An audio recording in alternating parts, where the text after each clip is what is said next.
Greetings viewers. Welcome back to another video. So today we are going to find the number of uppers and lowercase letters in a string entered by the user. As usual, you can pause here and try it yourself. Now let us begin with the coding. So, first of all, we are going to define two variables a and b, both of them being equal to 0.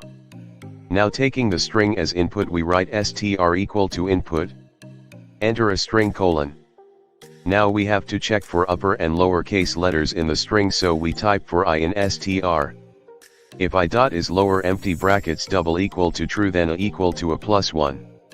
Now writing for the uppercase letters, we will say that if I dot is upper colon b equal to b +1.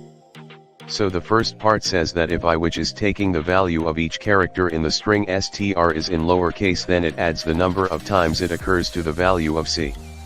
The same thing takes place with the second, that is elif part, only difference being that it is counting the letters in the uppercase. Now to print the final answer, we write print. The number of letters in the lowercase are a. The same goes for printing the uppercase.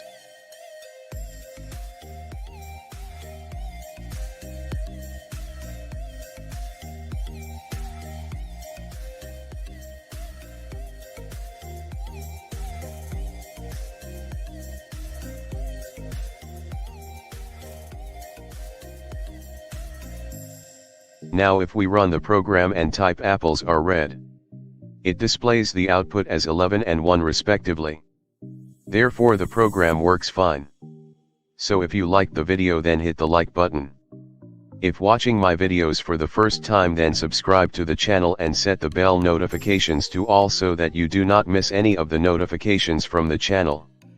Thanks for watching.